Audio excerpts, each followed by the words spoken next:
Shri MK. Haridas, നമ്മളിവിടെ പൊതുസമൂഹത്തിന്റെ ഭാഗത്ത് നിന്ന് നോക്കുമ്പോൾ കാണേണ്ട ഒരു പ്രധാനപ്പെട്ട കാര്യം 60 ലക്ഷം രൂപ മുടക്കി PSC അംഗത്വം വാങ്ങാൻ ആളുണ്ട് എന്നുള്ളതാണ്. 21 അംഗങ്ങളുണ്ട് PSCയിൽ. PSCയുടെ അംഗത്വം എന്ന് പറയുന്നത് രാഷ്ട്രീയ നോമിനേഷനാണ്. CPM-ന് മാത്രമല്ല, ഘടക കക്ഷികൾക്കും അവരുടെ പ്രതിനിധികളുണ്ട്. അതിൽ ചില പാർട്ടികൾ, ഇപ്പോൾ JDS-ന്റെ ഒക്കെ അംഗത്തെ തീരുമാനിക്കാൻ ആ പാർട്ടിയിൽ കുറെ കാലമായി ചർച്ച നടക്കുന്നുണ്ട്. ഡീൽ ഇതുവരെ ആയിട്ടില്ല എന്നൊക്കെയാണ് ഉപശാല വർത്തമാനങ്ങൾ. എനിക്കറിയില്ല. എന്തായാലും ഈ പറഞ്ഞ PSC എന്ന പബ്ലിക് സർവീസ് കമ്മീഷനിലേക്ക് ആൾക്കാർക്ക് വലിയ താല്പര്യമുണ്ട് എന്നുള്ളത് നമുക്ക് ഈ വിവാദത്തിൽ നിന്ന് തന്നെ വ്യക്തമാണ്. അതെന്തായിരിക്കും ആ താല്പര്യം? വലിയ ശമ്പളമുണ്ട്. 70,290 ബേസിക് പേ. 223% ബത്ത ഉള്ളത്. അപ്പോൾ അതിനേക്കാൾ, അതായത് ബേസിക് പേയേക്കാൾ എത്ര ഇരട്ടിയായിരിക്കും കയ്യിൽ കിട്ടുന്നത് നമുക്കറിയാം. പക്ഷേ ഇതിനപ്പുറത്ത് പെൻഷൻ തുടങ്ങിയ ആനുകൂല്യങ്ങളുണ്ട്. 1 കിലോമീറ്ററിന് 15 രൂപ പെട്രോൾ ചാർജ്. വലിയ പണം അനുസരിച്ച് നോക്കിയാൽ വലിയ കാര്യമാണ്. എന്നാലും ഈ 6 വർഷം കൊണ്ട് 60 ലക്ഷം മാനേജ് ചെയ്യാൻ പറ്റുമെന്നുള്ള കാര്യത്തിൽ സംശയമുണ്ട്. അപ്പോൾ ഈ PSC എന്ന് പറയുന്ന സംവിധാനത്തിൽ കയറിപ്പറ്റാൻ ആളുകൾക്ക് എന്തുകൊണ്ടായിരിക്കും ഇത്രയധികം ആർത്തി?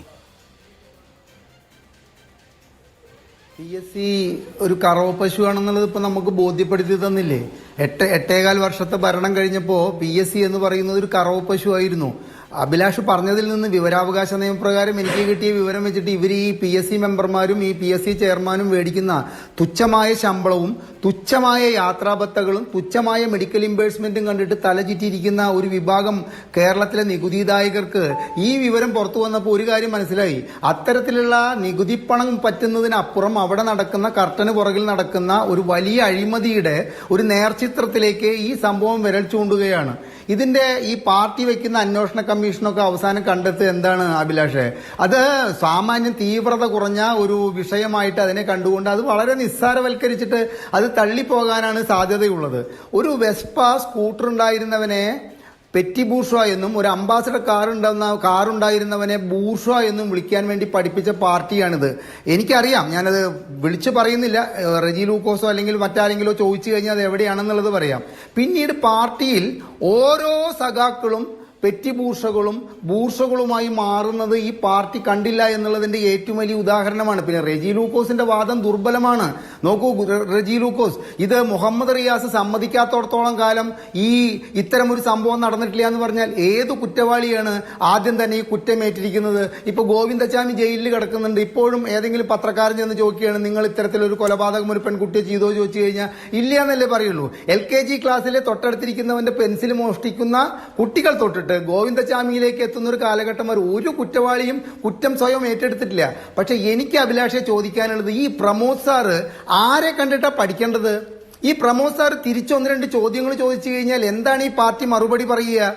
ചെയ്യാത്ത സേവനത്തിന് 1.72 കോടി രൂപ മേടിച്ച മുഖ്യമന്ത്രിയുടെ കുടുംബത്തെയാണോ ഞാൻ മാതൃകയാക്കേണ്ടത്? 90 ലക്ഷം വൈദേഹ റിസോർട്ടിൽ ഡെപ്പോസിറ്റ് ചെയ്ത് EP ജയരാജൻ സഖാവിനെയാണോ ഞാൻ മാതൃകയാക്കേണ്ടത്? മനു തോമസ് വിളിച്ചു പറഞ്ഞു കഴിഞ്ഞാൽ സ്വർണം പൊട്ടിക്കൽ ഗ്യാങ്ങിന്റെ ആളുകളെയാണോ ഞാൻ മാതൃകയാക്കേണ്ടത്? സഹകരണങ്ങൾ സംഘങ്ങളിൽ കൈയിട്ട് വാരുന്ന ജില്ലാ നേതാക്കളെയാണോ ഞാൻ മാതൃകയാക്കേണ്ടതെന്ന് ചോദിച്ചു കഴിഞ്ഞാൽ പാർട്ടിയുടെ മുഖം എന്തായിത്തീരും? അപ്പൊ ഇത് ഒരു വലിയ ക്യാൻസർ ഈ പാർട്ടിക്ക് പിടികൂടിയിരിക്കുകയാണ്. ഇന്ന് തന്നെയല്ലേ MV ഗോവിന്ദൻ പറഞ്ഞിരിക്കുന്നത്, സഖാക്കൾക്ക് ആർത്തി മൂത്തു, പണം ഉണ്ടാക്കണമെന്ന ആർത്തി മൂത്തു. ഇത് വിളിച്ചു പറയുകയല്ല വേണ്ടത്. താഴെ തട്ട് തുടങ്ങിയിട്ട് ജില്ലാ തലം തൊട്ടിട്ട് സംസ്ഥാന തലം വരെ ഇത്തരം ഒരു ആർത്തി മൂത്ത കാര്യം മനസ്സിലാക്കിയിട്ടുള്ള ഒരു നിരന്തരമായിട്ടുള്ള നിരീക്ഷണം പാർട്ടി നടത്താതെ പോയതിന്റെ ഏറ്റവും വലിയൊരു ഉദാഹരണമാണ് ഈ സംഭവം. ഞാൻ അഭിലാഷ് ഒരു ചോദ്യം കൂടി ചോദിക്കുകയാണ്.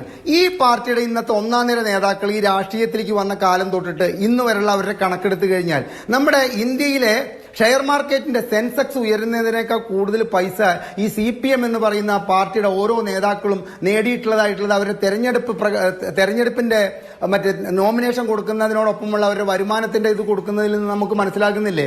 ഇതൊക്കെ ഇവരുടെ മാസശമ്പളത്തിൽ നിന്നും ഇവർക്ക് കിട്ടുന്ന അലവൻസിൽ നിന്നും ഉണ്ടായതാണെന്ന് പാർട്ടിക്കാരെ വെച്ച് ക്ലാസ് എടുക്കുമ്പോൾ ഇവർക്ക് ഒരു പക്ഷെ പറഞ്ഞു കഴിഞ്ഞാൽ അവർ വിശ്വസിക്കും. പക്ഷേ നാട്ടിലുള്ള സാധാരണക്കാരായ കമ്മ്യൂണിസ്റ്റുകൾ, ഞാൻ സാധാരണയായ കോൺഗ്രസ്സുകാരോ BJP-കാരോ അല്ല പറയുന്നത്, സാധാരണക്കാരായ എന്നെ പോലുള്ള കമ്മ്യൂണിസ്റ്റുകൾക്ക് വിശ്വസിക്കാൻ പറ്റുമോ? ഇല്ല.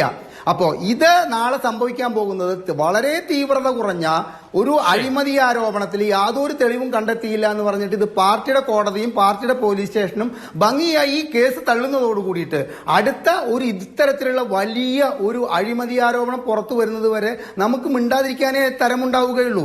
വൈക്കത്ത് ഒരു ദമ്പതിമാരെ ഒരു സ്വകാര്യ പണമിടപാട് സ്ഥാപനത്തിൽ നിന്ന് 47 ലക്ഷം രൂപ മോഷ്ടിച്ചു. ഈ രണ്ടുപേരും ഡിവൈഎഫ്ഐയുടെ ആ ഭാഗത്തെ ഉന്നതരായ നേതാക്കളായിരുന്നു. അതിൽ ഈ ഭർത്താവ് കുറച്ചും കൂടി മുന്തിയ സ്ഥാനം വഹിക്കുന്ന ഒരു വ്യക്തിയായിരുന്നു. ആ കാലഘട്ടത്തിൽ 2023 ജൂൺ മാസത്തില് ഇതേ റെജി ലൂക്കോസുമായിട്ട് ഞാൻ നടത്തിയ ഈ ചർച്ചയിൽ ഞാൻ ഈ വിഷയം പറഞ്ഞപ്പോൾ അടിസ്ഥാനപരമായിട്ട് ഒരു തെളിവില്ലാത്ത കാര്യമാണ് ഞാൻ പറയുന്നതെന്ന് ശ്രീ റെജി ലൂക്കോസ് പറഞ്ഞു. പക്ഷെ കൃത്യം 2 മാസം കഴിഞ്ഞപ്പോൾ ഈ 2 പേരെയും ഈ ഡിവൈഎഫ്ഐയിൽ നിന്നും പാർട്ടിയുടെ എല്ലാ സ്ഥാനമാനങ്ങളിൽ നിന്നും പുറത്തേക്കാക്കി.